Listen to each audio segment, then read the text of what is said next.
Queen Zareth stood in the great council chamber, her crystalline body reflecting the light from 3 distant suns.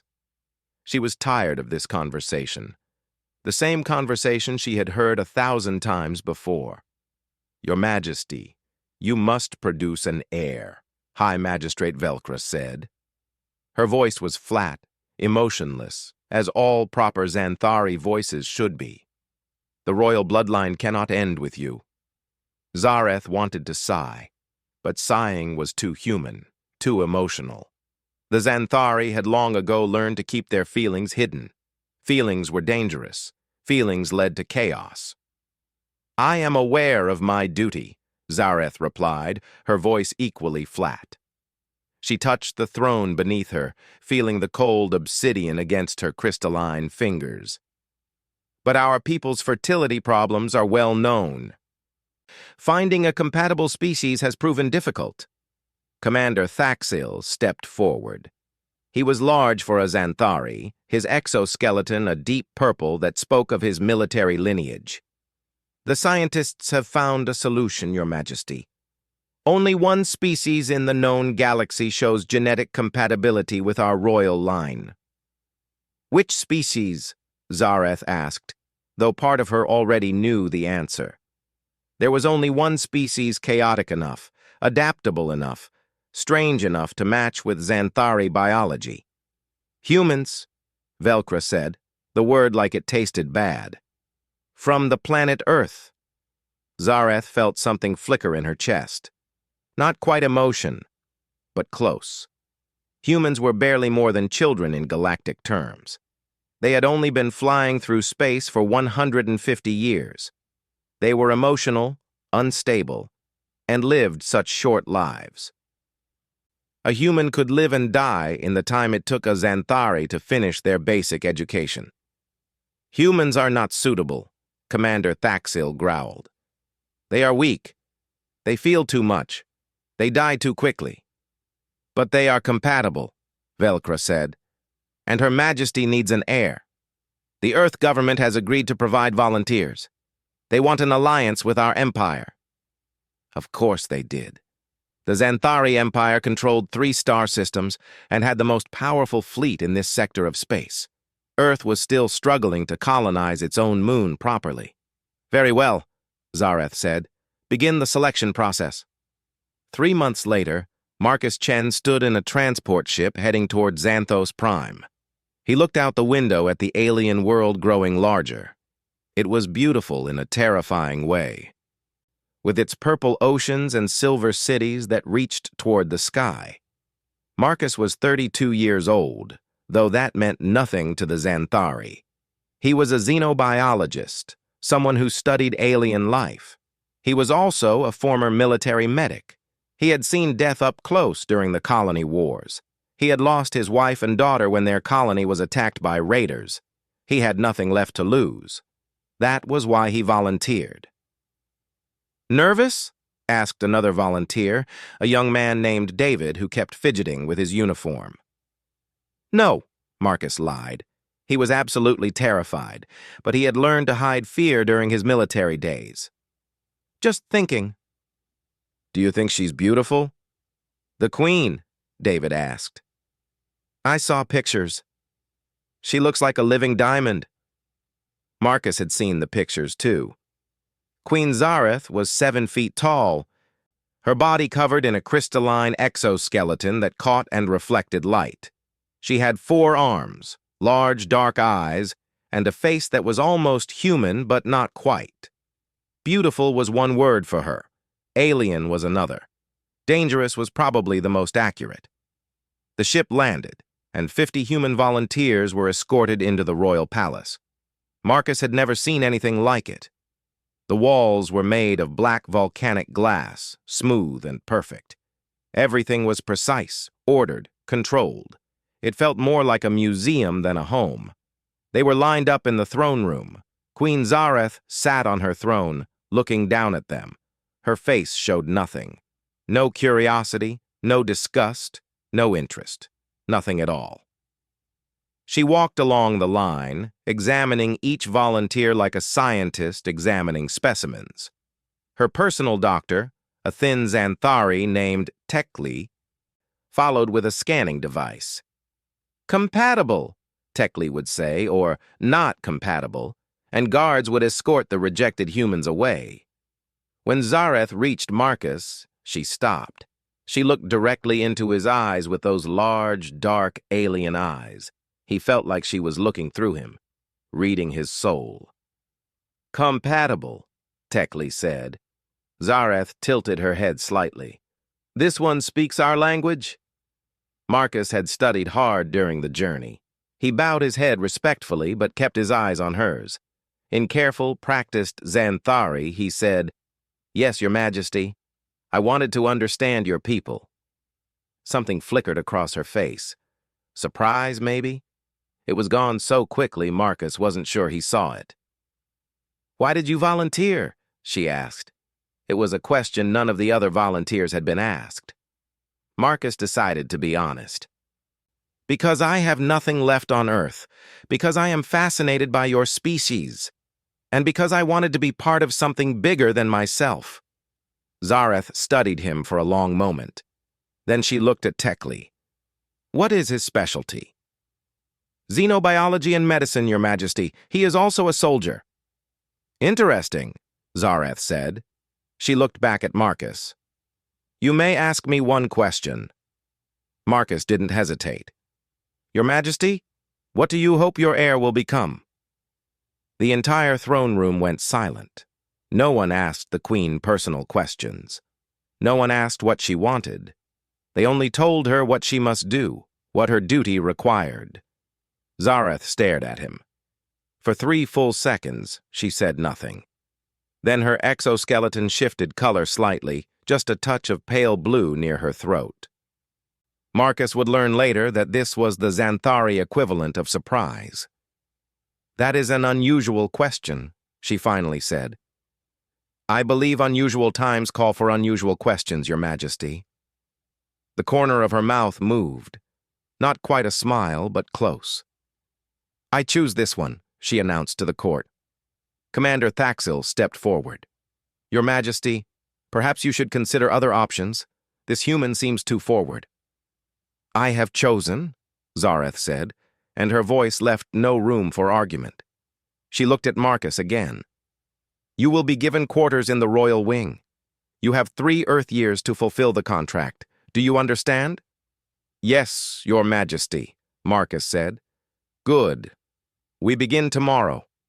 She turned and walked away, her 4 arms moving gracefully, her crystalline body catching the light. Marcus was escorted to his new quarters. They were larger than his entire apartment back on Earth. Everything was perfect, clean, ordered. It felt empty. He stood at the window, looking out at the alien city below.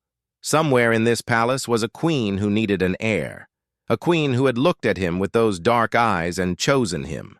He had asked her what she hoped her heir would become, but now he wondered what he hoped to become in this strange new world. Tomorrow, he would find out. Tomorrow, his new life would begin.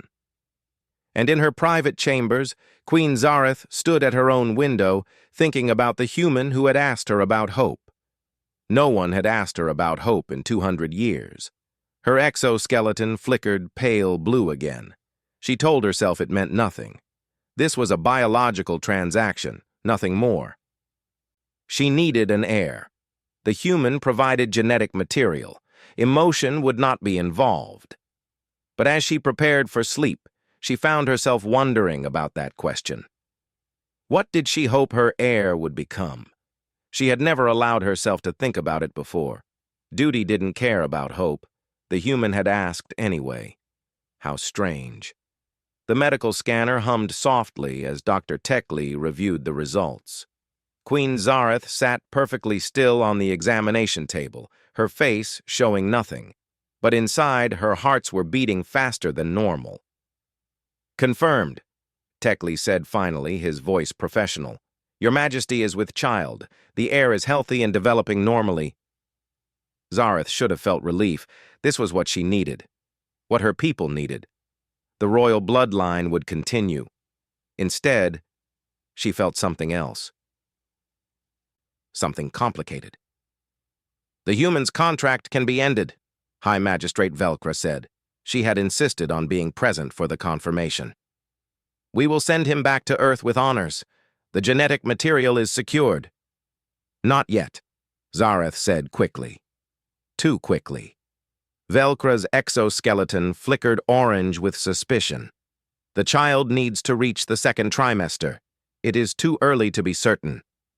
"As you wish, Your Majesty," Velcro said, but her tone suggested she didn't believe the excuse. The news spread through the palace quickly. The queen was pregnant. The empire would have an heir. Celebrations were planned. Formal announcements prepared. Marcus heard about it from Lixara. She was excited, her exoskeleton bright with happiness. "Congratulations, Consort Chen. You have fulfilled your duty." "Thank you," Marcus said. Though his smile didn't reach his eyes, he understood what this meant. Soon, probably within a few months, he would be sent home. His contract would end. He would return to Earth as a hero, the man who secured an alliance with the Xanthari Empire. He should have been relieved. He could go home, start over, maybe rebuild his life. But the thought of leaving made his chest hurt, because somewhere along the way, this strange alien palace had become home, and the cold crystalline queen had become someone he cared about deeply, more than cared about. If he was honest with himself, he had fallen in love with her, which was stupid. She was an alien queen who lived for centuries. He was a human who would be old and gray in a few decades. She needed an heir. He provided it. That was all this was supposed to be. But when he saw Zareth that evening, and she looked at him with those dark eyes, he knew she felt something too. Her exoskeleton shifted colors around him now. Soft blues, gentle greens, warm golds. "I heard the news," Marcus said. "Yes," Zareth said. "The heir is confirmed." They stood in silence for a moment. There was so much Marcus wanted to say, but he didn't know how. "I've been working on something," he said instead, "for the child, so they will know about Earth culture." He showed her a collection of files he had prepared. Human history, art, music, literature, stories from Earth, pictures of blue skies and green forests. He had been working on it for weeks. "I thought, even if I'm not here, they should know where half of them comes from," Marcus said quietly. Zareth's exoskeleton flashed bright blue. Pain. She recognized it now as pain. "Marcus," she said, and it was the first time she had used his first name. But whatever she was going to say was interrupted by alarms. Red lights flashed through the palace. Security protocols activated. Commander Thaxel's voice came through the communication system. "Your Majesty, remain in your chambers. We have a security breach." Marcus immediately moved closer to Zareth, his military training taking over. "Stay behind me." "I am capable of defending myself," Zareth said, but she didn't move away from him. Guards rushed into the room. One of them was bleeding purple blood from a wound on his arm. "Assassin!" he gasped. "Tried to reach the Queen's chambers. We stopped him, but..." "But what?" Zareth demanded. "He was hired, Your Majesty." "Someone in the palace paid him." The investigation took 3 days. Commander Thaxel personally led it, interrogating servants, guards, and officials. Finally, he came to the Queen with his report. "The assassin was hired by High Magistrate Velcro," Thaxel said. His voice was carefully neutral. She confessed. She believed the human was a threat to the Empire's future. "And you, Commander?" Zareth asked softly. "What do you believe?" Thaxel was silent for a long moment. "I believe humans are dangerous, Your Majesty. They make us feel things we shouldn't feel. They disrupt our order." "I see," Zareth said. "You may go." After he left, Zareth sat alone in her throne room. She understood now. This wasn't just about Marcus. It was about what he represented: change, emotion. Everything the Xanthari had spent centuries suppressing. And she had to make a choice. That evening, Marcus found her in the royal garden. She had told him about this place once. It was the only spot in the palace where things grew wild, where perfection wasn't required. "They want you gone," Zareth said without turning around. "Even after we caught the assassin, they want you gone. They think you're corrupting me." "Maybe they're right," Marcus said. He walked to stand beside her. "Maybe I am corrupting you, making you feel things a Xanthari queen shouldn't feel." "Like what?" Zareth asked. Marcus pulled something from his pocket. A small flower he had grown in his quarters using seeds from Earth. A cherry blossom, pale pink and delicate. "On Earth we have these trees that bloom once a year," he said. "The flowers only last a few weeks. Then they fall and are gone. But people travel across entire continents just to see them. They celebrate them, write poems about them, because something doesn't need to last forever to be meaningful." He handed her the flower. "My people understand something yours forgot. That brief, beautiful things matter. That feeling something, even if it hurts, is better than feeling nothing at all." Zareth took the flower. It was so fragile, so temporary, so human. "I'm afraid," she whispered. "Of what?" "Of this." She touched her chest where her hearts beat. "Of what I feel when I look at you. My people don't do this. We don't fall in love. We don't let ourselves be vulnerable. It's not logical. It's not safe." "No," Marcus agreed. "Love is never safe, but it's real. And maybe that's worth something." Zareth looked at him, this human who had asked her about hope, who had taught her about music and laughter, who had made her feel alive for the first time in 2 centuries. "Your contract ends soon," she said. "You could go home, be safe, find another human to love, someone who will live as long as you do." "I could," Marcus said, "but I don't want to." "Why not?" "Because some things are worth the pain," Marcus said. "You're worth the pain." Zareth's exoskeleton blazed with colors, blues and greens and golds all at once, every emotion she had suppressed for years flowing through her at the same time. "I don't know how to do this," she said. "I don't know how to love someone." "Neither do I," Marcus admitted. "I lost everyone I loved before. Opening my heart again terrifies me. But I think maybe we could learn together? The council will object. They'll say I'm unfit to rule, that emotions make me weak." "Then prove them wrong," Marcus said. "Show them that feeling things doesn't make you weak. It makes you human." "I'm not human," Zareth said. "No," Marcus smiled. "But maybe that's okay. Maybe you can be something new, something better." In the darkness of the garden, surrounded by wild growing things, Queen Zareth made her choice. She reached out with one of her 4 hands and took Marcus's hand in hers. "If we do this," she said, "everything will change. For both of us. For the Empire." "I know," Marcus said. "Are you ready for that?" Marcus thought about it. About the queen who had learned to smile because of him. About the child growing inside her who would be half human, half Xanthari. About a future that was uncertain and terrifying and full of possibility. "Yes," he said, "I'm ready." Zareth squeezed his hand, and for the first time in her very long life, she felt something she had never allowed herself to feel before. Hope. But as they stood together in the garden, neither of them saw Commander Thaxil watching from the shadows. His exoskeleton was dark red with anger. The human had to go, for the good of the Empire, for the purity of their culture. And Thaxil would make sure it happened, even if the Queen wouldn't. Marcus had learned to sense danger during his military days, the feeling in his gut when something wasn't right. He felt it now as he walked through the royal gardens. The attack came fast. A figure in black armor dropped from the trees above. Marcus rolled to the side, his body remembering combat training from years ago. The assassin's blade hit the ground where Marcus had been standing. "Zareth!" Marcus shouted. "Guards!" The assassin moved again, quick and deadly. But this time, Marcus was ready. He grabbed a fallen branch and used it to block the next strike. The blade cut through the wood, but Marcus used the moment to kick hard at the assassin's leg.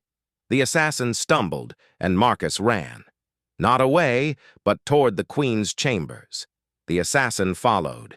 Guards heard the commotion and rushed forward. The assassin fought them off with professional skill. 3 guards fell before Commander Thaxil himself appeared. "Stand down," Thaxil commanded. The assassin hesitated, then tried to run. Thaxil shot him with a stun weapon. The assassin fell, unconscious. Marcus leaned against a wall, breathing hard. Blood ran from a cut on his shoulder. Zareth appeared, her eyes wide with fear when she saw him injured. "Marcus," she breathed.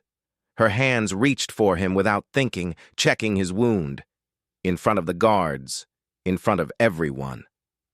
"I'm fine," Marcus said. "Just a scratch." But the damage was done. Everyone had seen the Queen's reaction. Everyone had seen her touch him with care and concern, seen her exoskeleton flash bright blue with fear. The rumors spread through the palace like fire. The Queen cared for the human, not just as a consort, not just as the father of her heir. She loved him. 3 days later, an emergency council meeting was called. Marcus was there, his shoulder bandaged. Zareth sat on her throne, her face carefully blank. But Marcus could see the colors flickering beneath her exoskeleton. She was nervous. Commander Thaxil stood to speak. "Your Majesty, members of the council, I must speak a difficult truth. The assassin confessed before he died. He was hired by someone in this very room." Gasps echoed through the chamber. Marcus felt cold. "He was hired by High Magistrate Velcra," Thaxil continued, "and by me." Silence. Complete, shocked silence.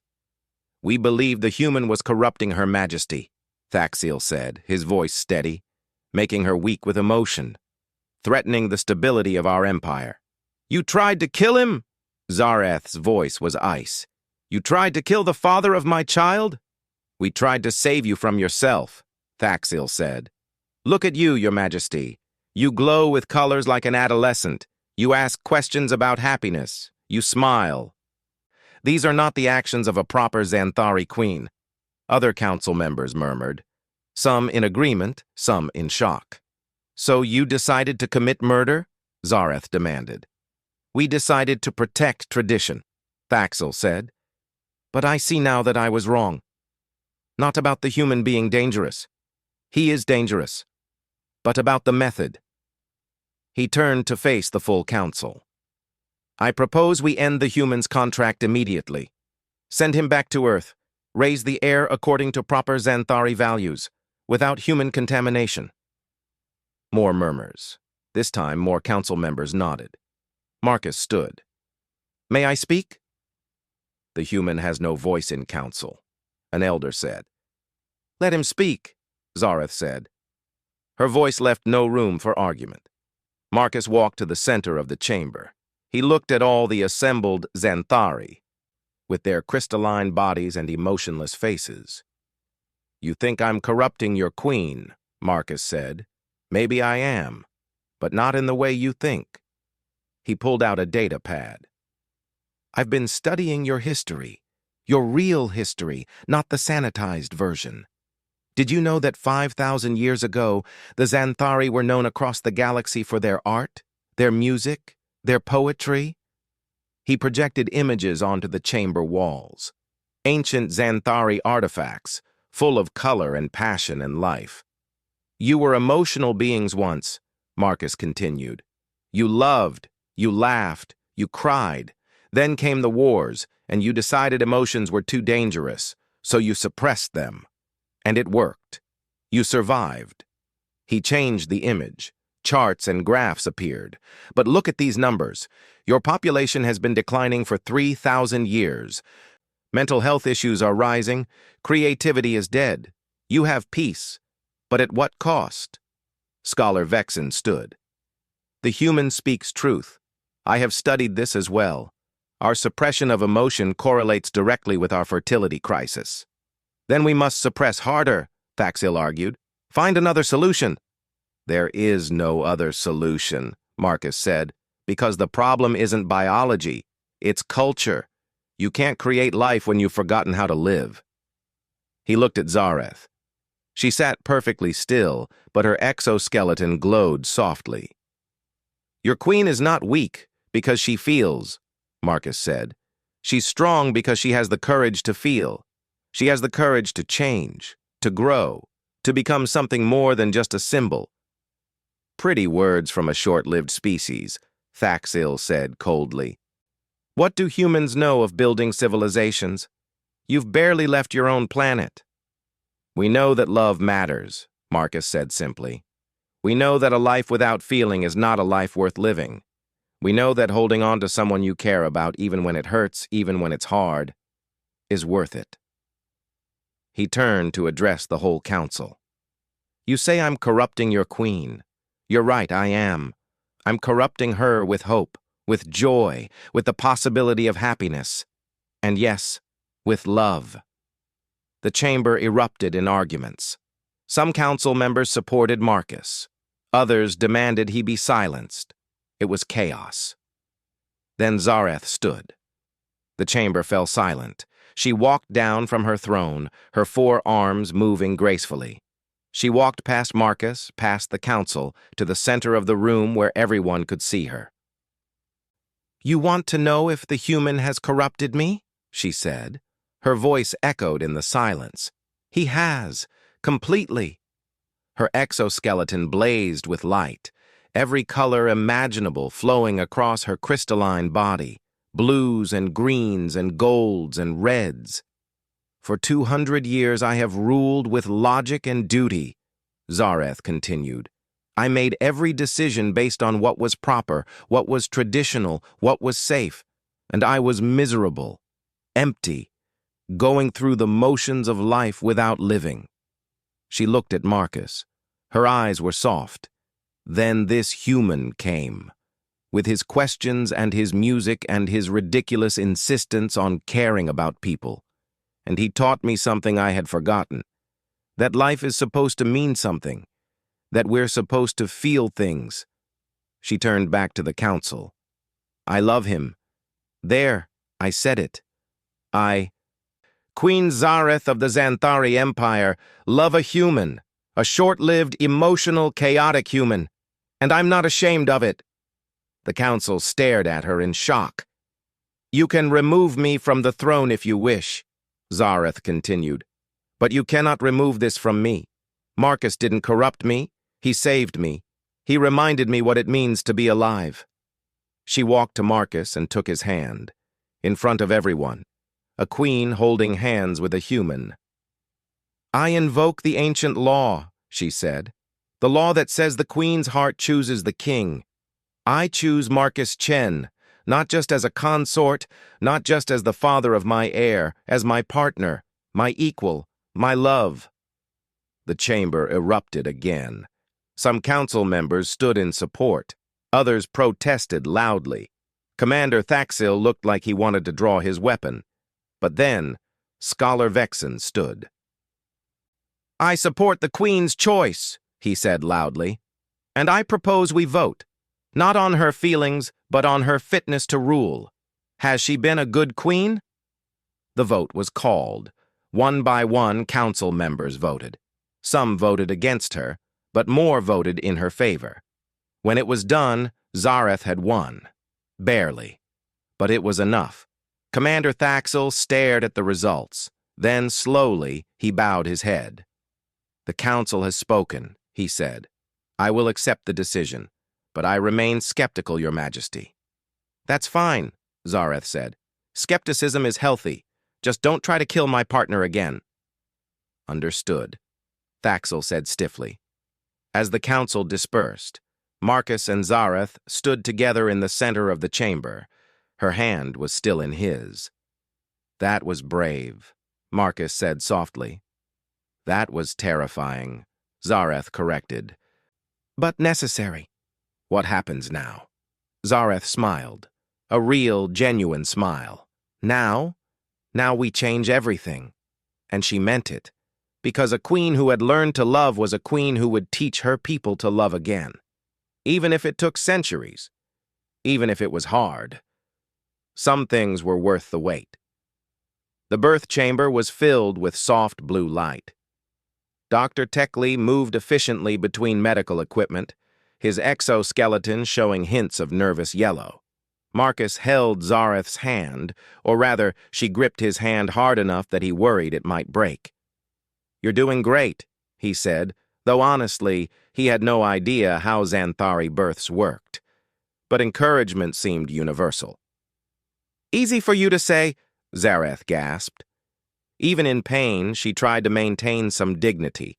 But her exoskeleton flashed with reds and oranges, colors Marcus now recognized as discomfort. 3 hours later, Princess Kirachan entered the world. She was beautiful in a way that took Marcus's breath away. Her body had the crystalline structure of the Xanthari, but it was softer, more delicate.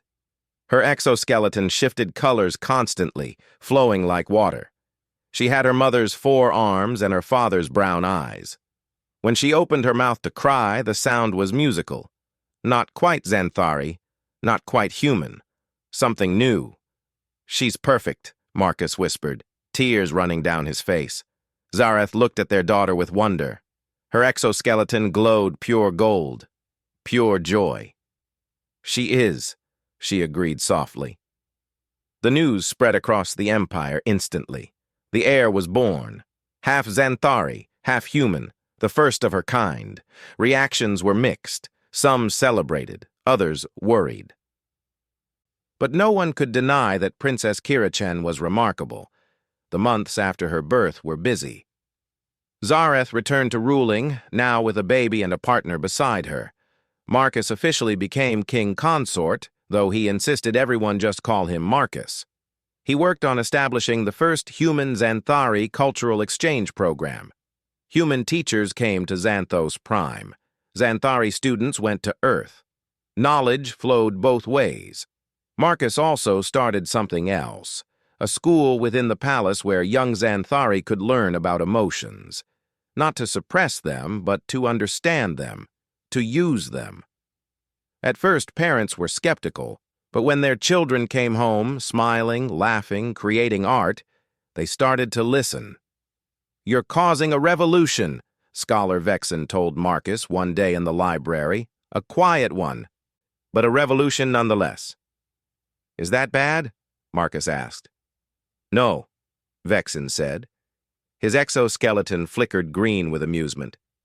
"I think it's exactly what we need." 6 months after Kirachan's birth, a crisis came. The Krothak Dominion, a warrior species from the neighboring sector, attacked a Xanthari border colony. They had been watching, waiting. They thought the Xanthari had become weak with all this talk of emotions and art. Commander Thaxil wanted immediate military retaliation. "We must show strength," he insisted at the emergency council meeting. "Or," Marcus said quietly, "we could try something different." "The human has no military experience," Thaxil said dismissively. "Actually, I do," Marcus corrected. "I served in the colony wars. I've seen what happens when everyone chooses violence first." "What do you propose?" Zareth asked. Marcus outlined his plan. It was risky, unconventional, very human. Instead of a massive fleet, they sent a small diplomatic ship. Instead of threatening retaliation, they offered negotiation. But they also deployed defensive forces in unexpected patterns, using tactics drawn from human military history. Unpredictable, creative, not the rigid Xanthari military doctrine the Krothak expected. When the Krothak tried to attack again, they found the Xanthari defenses impossible to predict. Every tactic that should have worked failed because the Xanthari weren't following their own rules anymore. Frustrated, the Krothak commander finally agreed to meet. Marcus went with the diplomatic team. He sat across from the massive, armored Krothak commander and said simply, "Why are you attacking us?" The commander was surprised by the direct question. After a moment, he answered, "Because we need resources. Our worlds are dying." "Then let's make a deal," Marcus said. "We have resources. You have things we need. We can trade instead of fight." "The Xanthari do not negotiate with aggressors," the commander said.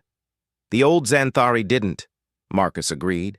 "But we're trying something new. We're trying to solve problems instead of just winning battles." It took 3 weeks of negotiation, but eventually a trade agreement was reached. Resources in exchange for technology. Peace instead of war. When Marcus returned to Xanthos Prime, even Commander Thaxil looked impressed. "I did not think it would work," he admitted. "But perhaps there is wisdom in the human way." "Not just the human way," Marcus said. "The best parts of both our peoples. That's what makes us strong." Years passed. Kirichin grew into a remarkable child. She could shift her exoskeleton colors to express emotions like a human, but she also had Xanthari logical thinking. She was empathetic and rational, creative and disciplined. She became a symbol of what the Empire could be. Not just Xanthari, not just human-influenced, something better than either alone. Marcus established more schools, more cultural exchanges. Art flourished, music returned to Xanthari cities, and slowly, birth rates began to rise, not just in the royal family but across the Empire. It turned out Scholar Vexen was right. When people remembered how to feel, they remembered how to live. And life created more life. But Marcus felt time passing in a way Zareth didn't. Humans aged so much faster. After 5 years, Marcus had a few gray hairs. After 10, they were more gray than brown. His body moved a little slower. His eyes needed help to read. Zareth hadn't changed at all. She would live for centuries more. Their daughter would too. Her mixed heritage giving her a longer lifespan than a pure human. One evening, Marcus sat in the garden they had claimed as their special place. Zareth found him there, watching the sunset. "You're thinking about time," she said softly, sitting beside him. "Am I that obvious?" "To me, yes," Zareth said. She took his hand. "You're worried about leaving us too soon." Marcus nodded. "I hate that I'll only be here for such a small part of your life." "Of Kira's life." "Do you remember what you told me?" Zareth asked. "About the cherry blossoms?" "That brief, beautiful things matter," Marcus said. "Exactly," Zareth said. "You will be gone someday, much sooner than I want. But Marcus, you changed everything. You changed me. You changed our empire. That doesn't disappear when you do." "But you'll be alone," Marcus said. "No," Zareth said firmly. "I'll have our daughter. I'll have the empire you helped me build. I'll have memories of every moment we shared. And most importantly, I'll have learned how to feel, how to love. You taught me that, and I'll never forget it." She touched his face gently with one crystalline hand. "A long life without love is empty. A brief life full of love is everything. You taught me that too." Marcus leaned into her touch. "I wish I could stay longer." "I know," Zareth said, "but we don't get to choose how much time we have. We only get to choose how we use it." 20 years after they first met, Marcus stood on the palace balcony watching Princess Kirichin address a galactic summit. She was 20 years old now, and she had become an incredible diplomat. Using her unique heritage, she had helped form alliances between dozens of species. The Xanthari Empire was thriving. Art, music, and emotion had returned, but so had logic, discipline, and order, the best of both worlds. Marcus was older now, his hair white, his face lined, but his eyes still sparkled when he looked at his family. Zareth stood beside him, unchanged, eternal. She had learned to cherish every moment with him, every laugh, every conversation, every quiet evening together. "Look at what we built," Marcus said softly. "Look at what you built," Zareth corrected. "I was just a queen doing my duty. You taught me to actually live." "We taught each other," Marcus said. "That's what love is, learning and growing together." Kira-chen finished her speech to thunderous applause. She looked up at the balcony and waved at her parents. Her exoskeleton glowed with happy gold. "She's going to change the galaxy," Zareth said proudly. "She already has," Marcus said. "Just by existing, she proves that different can be beautiful. That change can be good." He took Zareth's hand. "Thank you." "For what?" "For choosing me," Marcus said. "For taking a chance on a short-lived human with too many questions." Zareth's exoskeleton blazed with all the colors of emotion. "Thank you for teaching me that some questions don't have answers, and that's okay. Thank you for teaching me to feel. Thank you for loving me." "Always," Marcus said. "For as long as I have." "That's enough," Zareth said. "However long it is, it's enough." And it was. Because they had learned the most human lesson of all, that love doesn't need forever to be meaningful. That brief, beautiful moments can change everything. That a life lived fully, with passion and purpose and connection, is worth more than centuries of mere existence.